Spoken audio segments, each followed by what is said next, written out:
I think one of my biggest successes was when I started the employer branding scene within the industry. I think at the time that was pretty much inexistent. And I remember going to the CEO I had at the time, Jan Bolt, who was an exceptional CEO at Tipico. And I told him, Jan, would you give me a budget to actually start an employer branding department? And he looked at me like I was mad. Just this was unheard of in the industry at the time.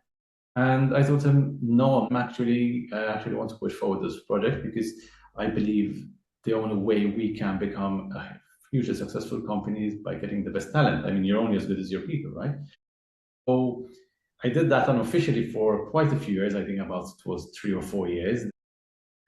Later on, we actually officialized the department, the role, the whole function, and we got quite a few awards for that. And we set an industry standard back then. And then you know this, you're doing something right because all the other big guns started implementing employer branding roles in their company and pretty much copying the same kind of format we had at the time. So I said, okay, we're on the right track with that. So that was a pretty big achievement at the time. And then I kept on doing a couple of freelancing roles in terms of employer branding. And another part of my career, which I'm really fond of, was operations management. I did a lot of different operations, from being part of a wider operations team in a big company, as well as building the operations bottom up for startups and people, technology people had a concept in mind, and I would build it bottom up for them. And yep, those are two areas which I pretty much kind of like to speak about.